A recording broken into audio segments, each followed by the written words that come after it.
మీ ఎలాంటి వ్యాపార ప్రకటనలకైనా వెంటనే మా ఛానల్ సంప్రదించండి. ప్రస్తుతం మనతో పాటు ప్రముఖ ఆధ్యాత్మికవేత్త, జ్యోతిష్య వాస్తు పండితులు, లలితాదేవి ఉపాసకులు బ్రహ్మశ్రీ నానాజీ పట్నాయక్ గారు ఉన్నారు. గురువు గారితో మాట్లాడేద్దాం. నమస్కారం గురుగారు. శ్రీమాత్రే నమః. గురుగారు, నక్షత్రాల సిరీస్లో భాగంగా ఈరోజు మనం ఆశ్లేష నక్షత్రం గురించి మాట్లాడదాం. చాలా పాపులర్ నక్షత్రం. వివిధ మాధ్యమాల్లో కూడా చాలా మంది నక్షత్రం గురించి ప్రత్యేకంగా చెప్తూ ఉంటారు. ఎందరో గొప్ప వాళ్ళు కూడా పుట్టారని చెప్తూ ఉంటారు. ఇటువంటి నక్షత్రం లక్షణాలు ఏ విధంగా ఉంటాయి? నక్షత్రాలు పుట్టిన లక్షణాలు ఓవరాల్గా వీళ్ళ లైఫ్ అంతా కూడా ఎటువంటి పరిస్థితులు ఎదురవుతాయి? తప్పకుండా అండి. ఫస్ట్ ఆఫ్ ఆల్ ఏంటంటే ప్రతి నక్షత్రంలో గొప్ప వాళ్ళు పుడతారు, పేదవాళ్ళు పుడతారు. ఇట్స్ డిపెండ్ ఆన్ వాళ్ళ పర్సనల్ చార్ట్. బట్ నక్షత్రానికి ఒక లక్షణం ఉంటుంది. అయితే ఈరోజు మనం ఆశ్లేష నక్షత్రం గురించి చెప్పేది మనమైనప్పటికీ కూడా చెప్పించేది సాక్షాత్ లలితామ్మవారిగా భావిస్తూ చెప్పుకుందాం. ఫస్ట్ ఆఫ్ ఆల్ ఏంటంటే ఆశ్లేష బుధుడి యొక్క నక్షత్రము. చాలామంది కొన్ని మూఢనమ్మకంలో ఉంటారు. ఆశ్లేష అంటే అత్తకి గండము, మూలా నక్షత్రం అంటే మూల నుండేవాడికి గండం, ఇలాంటివన్నీ చెప్తూ ఉంటారు. అదంతా ట్రాష్. ఎందుకంటే మనం ఏదైనా ఒకటి ప్రామాణికంగా మనం నమ్ముతున్నామన్నా చూస్తున్నామన్నా మనకి ఎవరు చెప్పాలి? ఋషి చెప్పాలి. మహర్షి ఎక్కడా చెప్పలే. ఆశ్లేష నక్షత్రంలో పుట్టిన జీవుడు ఎవరైతే ఉన్నారో వాళ్ళ అత్తగారు చచ్చిపోతారని ఎక్కడ చెప్పలే. అసలు అలాంటి కేసెస్ కూడా లేవు. ఎందుకంటే ఒక ఆశ్లేష నక్షత్రం మీద ఇలాంటిది ఉన్నది కదా నేను రీసెర్చ్ చేసినప్పుడు చక్కగా గుండులాగా ఉన్న వాళ్ళ అత్తగారు. కాబట్టి అది ముందు ఆ యొక్క మిత్, మనకి ఏమంటారు, మూఢనమ్మకాన్ని నమ్మకండి. ఆశ్లేష నక్షత్రం అంటే అత్తగారికి గండం అనేది నమ్మకండి. ఆశ్లేష నక్షత్రం అంటే ఏంటంటే అది బుధుడి యొక్క నక్షత్రం కాబట్టి వీళ్ళ యొక్క క్యాలిక్యులేషన్స్ చాలా ఫాస్ట్గా ఉంటాయి. గుర్తుపెట్టుకోండి, చాలా తొందరగా అంచనా వేస్తారు వీళ్ళు. చాలా అంటే చాలా తొందరగా. ఇంకోటి ఏంటంటే వాళ్ళ కమ్యూనికేషన్స్లో ఆ ఎఫెక్షన్ చూపించగలుగుతారు. ఆశ్లేష నక్షత్రం వాళ్ళ ఎఫెక్షన్ చూపిస్తూ వాళ్ళు తెలివిగా చాలా జాగ్రత్తగా ఇది చేసుకోగలుగుతారు. అంతేగాని ఇదేదో ఆశ్లేష నక్షత్రం అత్తగారి గండం వివాహానికి మంచిది కాదు, సర్ప నక్షత్రం కాబట్టి మంచిది కాదు, ఆశ్లేష నక్షత్రంలో పుడితే ఖచ్చితంగా ఆశ్లేష బలి చేయించుకోవాలని రూల్ ఏం లేదు. ఆశ్లేష బలి ఎప్పుడు చేయించుకుంటారంటే ఆశ్లేష నక్షత్రంలో పుట్టినందుకు కాదు, ఆశ్లేష నక్షత్రంలో జన్మించి ఆ యొక్క నక్షత్ర అధిపతి ఎవరైతే బుధుడు ఉన్నాడో ఆయన సర్పదోషంలో పడి వీళ్ళకి నడుస్తున్న ప్రతి దశ కూడా సర్పంతో సంబంధం కలిగినటువంటి మహాదశలుగా అయితే వీళ్ళ కాలం అనుకూలించట్లేదు కాబట్టి ఆశ్లేష బలి చేస్తారు. అంతేగాని ఆశ్లేష నక్షత్రంలో పుట్టగానే ఆశ్లేష బలి చేసుకోవాలని రూల్ లేదు.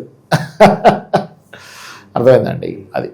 ఇక వీళ్ళకి ఫస్ట్ ఇచ్చే మార్క్స్ ఏంటంటే వీళ్ళు బాగా తెలివైన వాళ్ళు. ఈ బుధుడు కనుక పాడైతే బాగుంటేనేమో వీళ్ళ తెలివితేటలతో ప్రతి ఒక్కరికి మంచి చేస్తారండి, ఇంక అందులో డౌట్ లేదు. అంటే వీళ్ళని మనం ఏదైనా సజెషన్ అడగాలి, వీళ్ళని అడిగితే పర్ఫెక్ట్ ఐడియా ఇస్తారు. కానీ బుధుడు పాడయ్యాడు అంటే ఇప్పుడు 100లో ఒకరికి ఎవరికో పాడవుతాడు, 1,00,000లో ఒకరికో. ఆ బుధుడు పాడైతే ఏమవుతుందంటే కన్నింగ్ అయిపోతారు మళ్ళీ వీళ్ళు. అంటే ఏమైపోతుంది, బుద్ధి ఏమైపోతుంది అంటే వీళ్ళకి, అమ్మో బుధుడు పాడయ్యాడు కదా, ఎప్పుడు కూడా ఏంటంటే అమ్మో అవతల నన్ను మోసం చేస్తాడేమో, అదేదో నేనే చేస్తే అయిపోద్దిగా అనే బుధుడు పాడవడం వీళ్ళకనే కాదు, ఎనీ పర్సన్. ఈ ఒక్క నక్షత్రం నేను చెప్పట్లే, ఎవరిదైనా బుద్ధి మనం చెప్పాలి అంటే ఫస్ట్ మనం చూడాల్సింది వాళ్ళ బుధుడు ఎలా ఉన్నాడు, వాడి 4th హౌస్ ఎలా ఉంది అంటే శీలస్థానం అంటారు, వాడి 7th లార్డ్ ఎలా ఉన్నాడు, వాళ్ళ జన్మజాతకంలో 4th లార్డ్ ఎలా ఉన్నాడు, 5th లార్డ్ ఎలా ఉన్నాడు చూస్తాం. ఆలోచన స్థానం. ఈ ఆలోచనకి, మాటకి, తెలివితేటలకి, ఇంటలెక్చువల్కి, క్యాలిక్యులేషన్స్కి బుధుడు కారకుడు. వీళ్ళ యొక్క నక్షత్రం ఇది. కాబట్టి ఏమవుతుంటుందంటే వీళ్ళు 99% ఆఫ్ తెలివితేటలు ఉన్న వాళ్ళు ఉంటారు. ఎవరో ఎక్కడో బుధుడు పాడైపోయాడు అతి తెలివితేటలు వస్తాయి, కానీ 99% ఆశ్లేష నక్షత్రము అనగానే వాళ్ళు ఇలా చూశారంటే ఏంటి మణికంఠ గారు ఏంటి ఈ డ్రెస్ వేసుకున్నారు, ఈ ఏంటి జేబులు ఏదో పెట్టుకున్నారు, ఈ వాచ్ ఏంటి, ఈ చెప్పులు ఏంటి, ఈ మనిషి ఏంటి బొట్టు పెట్టుకున్నాడు, మరి మనిషి బొట్టు పెట్టుకున్నాడు కానీ నిజంగానే ఆధ్యాత్మికత లేకపోతే ఏంటి అని వెంటనే అంటే నన్ను చూశాడు, ఏంటి నేను తెల్లగడ్డ వేసుకొని ఉన్నాడు, అట్లా వెంటనే అంచనా స్టార్ట్ చేస్తారు. అబ్జర్వేషన్స్ ఎక్కువగా ఉంటాయి వీళ్ళకి, గుర్తుపెట్టుకోండి. అలాగే వీళ్ళకి ధనం రావడం కూడా ఎక్కువగా వీళ్ళకి బిజినెస్ రిలేటెడ్ ద్వారా రావడానికి, బిజినెస్ ద్వారా సంపాదించడానికి ఎక్కువగా ఇష్టపడతారు. జాబ్ కంటే బిజినెస్ బెటర్, బిజినెస్కే ఎక్కువగా ఇష్టపడతారు ఆశ్లేష నక్షత్రం. ఎందుకంటే వీళ్ళ తెలివితేటలన్నీ కూడా లాజిక్, కన్వీనియన్స్ అంటే కమ్యూనికేషన్స్ రిలేటెడ్ సంబంధంగా ఉండడం. ఎప్పుడో ఒక బిజినెస్ మ్యాన్కి కావాల్సింది ఏంటి, ఈ కమ్యూనికేషన్సే కదా. అందుకని వీళ్ళు ఎప్పుడు కూడా అంటే ఎలా ఉంటుందంటే ఆశ్లేష నక్షత్రం వాళ్ళ యొక్క జాతకుల యొక్క స్థితి, వీళ్ళు చాలా ఎమోషన్గా మనుషుల్ని దగ్గర తీసుకుంటారండి. అంటే ఇప్పుడు ఒక వ్యాపారం పెట్టామనుకోండి, ఆ వ్యాపారంలో వేరే వాళ్ళంతా పని వాళ్ళని అది ఒక రకంగా చూస్తే వీళ్ళు మాత్రం చాలా జాగ్రత్తగా మాట్లాడి నాన్న ఇలా ఉంది అలా ఉందని వాళ్ళకి శాలరీ ఇవ్వకుండా 1 year కూడా నడిపించగలుగుతారు. అంటే వాళ్ళకి అట్లా అటాచ్ అయిపోతారు. వాళ్ళు చెప్పే మాటలు కానివ్వండి, వాళ్ళు ఉండే అంటే వాళ్ళకి అంత బాగా తెలుసు మాట్లాడటం. నేను అనేది ఏంటంటే అదేదో నేను లోపమనో తప్పనో చెప్పట్లే. నీకు ఫస్ట్ నువ్వు ఎలాగ అవతల వ్యక్తిని నువ్వు కన్విన్స్ చేయాలని కూడా తెలియాలి కదా. ఈ ఆశ్లేష నక్షత్రం వాళ్ళకి మాట్లాడి ఎలా కన్విన్స్ చేయాలో తెలిసినంతగా ఎవరికి తెలియదు. అంత మాత్రం చేత ఆశ్లేష నక్షత్రానికి అధిష్టాన దేవత సర్పము అమ్మో అనడానికి ఏమీ లేదు. అదేమి సర్పమనగా వాళ్ళు ఏమొచ్చి కాటేయడం లాంటివి ఏం చేయరు. ఒక్కొక్క నక్షత్రానికి ఒక్కొక్క అధిదేవతలు అధిష్టాన దేవతలు ఉంటారు. ఇప్పుడు భరణి నక్షత్రం ఉందనుకోండి, ఏముడు అంత మాత్రం చేత అందరినీ చంపేస్తాడా భరణి నక్షత్రం వాళ్ళు? అలా కాదు కదా. అధిదేవతలు అంతే. ఇప్పుడు కృతికా నక్షత్రం అగ్ని అలా అందరినీ పోయి కాలుస్తూ ఉంటాడా? కాల్చడు కదా.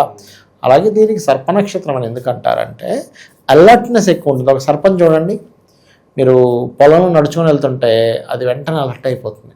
కొంచెం ఏదైనా ప్రమాదం ఉందనగానే వెంటనే అలర్ట్ అయిపోతుంది. అర్థమైందా మీకు? అంటే అలర్ట్నెస్ ఎక్కువగా ఉండడము, అదొక చిన్న కన్నమన్న లోపల దూరిపోతుంది. ఈ లక్షణాలు ఎక్కువగా ఉంటాయని మనం అర్థం చేసుకోగలగాలి.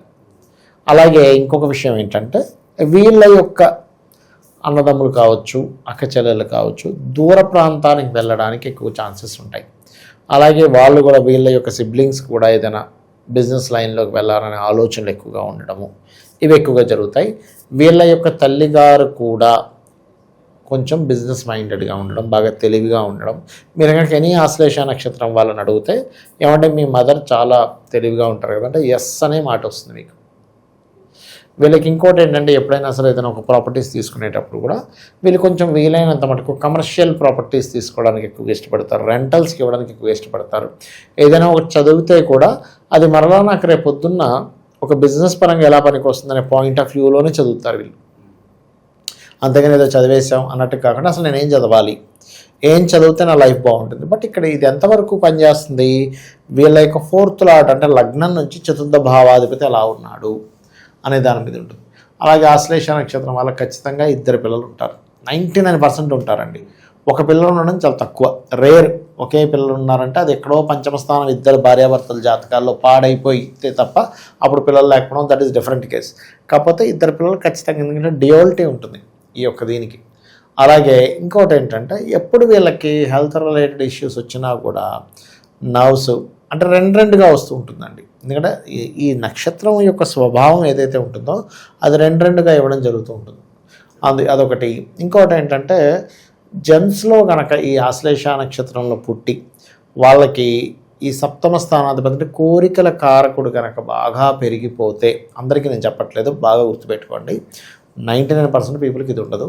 కానీ ఇఫ్ ఆశ్లేష నక్షత్ర శుక్రకుజులు కలయికుండి 7వ స్థానాధిపతి లగ్నం నుంచి 7వ స్థానాధిపతి కోరికల కారకుడై 12వ స్థానం పాడైతే వీళ్ళు ఖచ్చితంగా వివాహం అయి ఉండగా కూడా ఇంకొకరితో వీళ్ళకి రిలేషన్ ఉంటుంది. అది ఫ్రెండ్గా ఉంటుంది, ఎందుకంటే వీళ్ళు ఫ్రెండ్షిప్ బాగా చేయగలుగుతారు, బాగా కమ్యూనికేషన్ చేయగలుగుతారు, అంటే బాగా మాట్లాడగలుగుతారు. అందరికీ నేను చెప్పట్లే.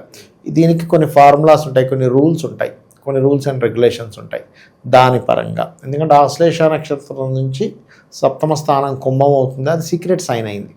సో ఇట్లాంటివి ఉంటాయి. అంటే కొంచెం ఎవరైనా ఇష్టపడి చేసుకోవడం, అది ఇంట్లో వాళ్ళకి చెప్పడానికి కొంచెం కొన్ని రోజులు టైం తీసుకొని చెప్పడం, ఇవి కూడా జరుగుతాయి. ఎప్పుడు జరుగుతాయి? పురుషుడైతేనేమో శుక్రుడు డ్యూయల్ సైన్లోకి వెళ్ళడమో లేకపోతే పాపగ్రహాల సంబంధం పెట్టుకోవడమో జరగాలి, స్త్రీ అయితేనేమో కుజుడితో జరగాలి. బట్ ఇది ఎక్కువ పురుషులకి ఎక్కువగా వర్తిస్తూ ఉంటుంది ఈ ప్రభావం అనేటువంటిది. అలాగే మరొక విషయం ఏంటంటే ఇక్కడ ఈ ఆశ్లేష నక్షత్రం వాళ్ళకి సహజంగా కూడా అవతల వాళ్ళు వచ్చేటువంటి వారు అంటే జీవిత భాగస్వామి కొంచెం కాన్వర్జేషన్ బాగా చేసేవాళ్ళు. అంటే ఇప్పుడు చూడండి, మనకి ఎవరైనా పార్ట్నర్స్ ఒక్కోసారి వాళ్ళు చెప్పేది మనం విన్నాం అంటే ఏదో ఒక గురువు అండ్ శిష్యలాగా వాళ్ళ ఇది వెళ్తూ ఉంటుంది చెప్పాలంటే, అదొకటి. అండ్ అలాగే మరొక విషయం ఏంటంటే వీళ్ళకి జాబ్ చేయడం అంటే పెద్దగా ఇష్టం ఉండదండి. ఎందుకంటే జాబ్ ప్యాటర్ను వీళ్ళ మైండ్ సెట్ ప్యాటర్న్ సెట్ అవ్వదు తొందరగా. మార్కెటింగ్ రంగాలు ఇవి ఓకే, మళ్ళీ marketing, sales departments, advertisement departments, ఇట్లాంటి వాటిల్లో తొందరగా క్యాచ్ చేయగలుగుతారు వీళ్ళు, తొందరగా దానికి కనెక్ట్ అయిపోతారు, తొందరగా యాప్ట్ అవుతారు. కానీ ఇక్కడ ఎప్పుడూ కూడా మనం ఒక జాతకుడి యొక్క ధనయోగం ఎలా ఉందో చెక్ చేసి మీ జన్మజాతకంలో లగ్నం ఏమైంది, కేవలం నక్షత్రం ఒకటే చూసుకోకుండా లగ్నం నుంచి సెకండ్ లార్డ్ ఎలా ఉన్నాడు, ఎవరయ్యారు, ఆ ఎవరయ్యారు, ఎక్కడున్నాడు, ఏ గ్రహాలతో కలిసి ఉన్నాడు అంటే PAC placement aspect and conjunction చూడకుండా మనం డెసిషన్ తీసుకోకూడదు. కాకపోతే వీళ్ళ తెలివితేటలు మాత్రం అలా ఉంటాయి. అంటే ఏదైనా సరే ఒక విషయం చూశారు వెంటనే గుర్తుపెట్టేసుకుంటారు. ఏదైనా ఒక పని దగ్గర పంపించాం మనం, ఉదాహరణకి అతనికి అసలు టచ్ చేయలేదు కానీ ఆ జాబ్లో జాయిన్ చేసాం, ఒక్క 4 రోజులు అబ్జర్వ్ చేసి 5వ రోజు వాళ్ళకంటే ఎక్సలెంట్గా చేయగలుగుతారు. అంటే ఆ లక్షణాలు ఉంటాయి. ఆ తెలివితేటలు ఉండడం, ఆ కమ్యూనికేట్ చేయడం, చాలా జాగ్రత్తగా అవతల వాళ్ళని ఏదైనా ఒక హెల్ప్ అడిగేటప్పుడు కానీ ఏదైనా ఒక మాట్లాడేటప్పుడు కానీ చాలా వాళ్ళతో ఫస్ట్ ఎమోషన్ బాండింగ్ పెట్టుకుంటారు వీళ్ళు. ఎలా అంటే అయ్యో వీళ్ళు నాకు చాలా దగ్గర వాళ్ళు అనే ఫీలింగ్ తెప్పించి అప్పుడు అడుగుతారు. అంటే వీళ్ళకి ప్లానింగ్ తెలుసు, మనం ఎట్లా అప్రోచ్ అవ్వాలి. సడన్గా మనం వెళ్ళి ఎవరినో ఏదో హెల్ప్ అడిగాం, ఎందుకు చేయాలి, నువ్వు ఎవడరావై నాకు అంటాం, అంతే కదా. ఒక రిలేషన్ ఏర్పడిన తర్వాత ఏం చేస్తున్నారు, మన ఫ్రెండ్ కదా, సరే మనం బైక్ అడిగాడనో, కార్ అడిగాడనో, లేకపోతే ఒక డబ్బులు అడిగాడనో, లేకపోతే ఇంకోటి ఏదో ఫేవర్ అడిగాడనో మనం చేస్తాం.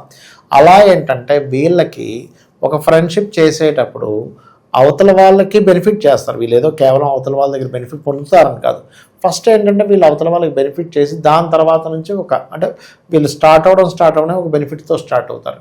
కానీ ఎప్పుడు చెడుతుంది అంటే బుధుడు పాడైతే మాత్రం వాళ్ళు బెనిఫిట్ మాత్రమే చూసుకుంటారు. ఎందుకంటే బుధుడు బుద్ధికి కారకుడు. వీళ్ళ నక్షత్రాధిపతి ఎలా ఉన్నాడో చెక్ చేయాలి. ఈ బుధుడు కనుక కుజుడితో కలిస్తే ఓవర్గా వీళ్ళు ఆర్గ్యుమెంట్ చేయడము, ఈ బుధుడు కనుక రాహుతోని చంద్రుడితోని కలిస్తే వీళ్ళు ఎక్కువ మోసాలు చేయడం జరుగుతుంది. ఎప్పుడు ఈ బుధుడు పాడైతే, అందరికీ చెప్పట్లేదు, 99% ఫ్రెండ్లీ నేచర్ ఉండే జాతకులు అని చెప్పొచ్చు. వీళ్ళని 99% బాగా కమ్యూనికేటర్స్, 99% ఏదైనా తొందరగా నేర్చుకునే వాళ్ళు. వీళ్ళకి కరెక్ట్గా కనుక 12వ స్థానం బాగుంటే విదేశాల్లో వ్యాపారం చేయడానికి కూడా బాగుంటుంది. ఇక వీళ్ళకి కలిసి వచ్చే కలర్ ఏంటంటారు గురుగారు? వారంలో ఏ రోజు బాగా కలిసి వస్తుంది? ఫస్ట్ ఆఫ్ ఆల్ ఏంటంటే ఆశ్లేష నక్షత్రానికి జనరల్గా చూసుకుంటే ఈజ్ గ్రీన్ కలర్, ఇంకా అందులో డౌట్ ఏం లేదు. గ్రీన్ అండ్ వైట్ కలర్స్ మనం చెప్పొచ్చు. కానీ ఎప్పుడు కూడా మన పర్సనల్ చార్ట్లో మనం పుట్టిన డేట్ ఆఫ్ బర్త్ యొక్క నెంబర్ ఉంటుంది, దాన్ని బట్టి కొంత మీ పర్సనల్ చార్ట్లో అసలు నవగ్రహాలలో ఏది స్ట్రెంత్గా ఉందో చూసుకోవాలి. ఎందుకంటే ఇదే ఆశ్లేష నక్షత్రం వాళ్ళకి గ్రీన్ బాగుంటుంది, ఇంకోళ్ళకి బ్లూ బాగుంటుంది, ఇంకోళ్ళకి రెడ్ బాగుంటుంది. కానీ ఇక్కడ ఏంటి మనం చూడాల్సింది అంటే ఏ ప్లానెట్ నీకు ఫలితాన్ని ఇస్తుంది. అది పేరు పెట్టుకునేటప్పుడైనా, అంటే మనం ఒకసారి పేర్లు పెట్టుకుంటూ ఉంటాం. ఆశ్లేషానికి ఇప్పుడు ఇంకొక విషయం చెప్తానండి. ఆశ్లేష నక్షత్రం అనగానే పలానా అక్షరం అని పెట్టేసుకుంటాం. కానీ ఎవరూ కూడా నక్షత్ర నామాన్ని పిలవకూడదు. ఇది శాస్త్రంలో ఉన్న అంశం. ఇది వ్యవహారిక నామము, నక్షత్ర నామం అని చెప్తారు. ఇప్పుడు చూడండి, మనకి రామచంద్రమూర్తి ఉన్నాడు, ఆయన నక్షత్రం ఏంటి, పునర్వసు. పునర్వసు నక్షత్రానికి రకారం పేరుంది ఆయనకి, రామచంద్ర. చిత్తా నక్షత్ర పేరుంది. మరి అప్పట్లో పండితులు లేరా? అలాగే కృష్ణుడు, రోహిణి నక్షత్రం. ఆ కృష్ణుడు ఉండేటువంటి నక్షత్రం రోహిణి అన్నప్పుడు ఏం పేరు పెట్టాలి? మరి ఆయనది కూడా చిత్తా నక్షత్రం పేరుంది.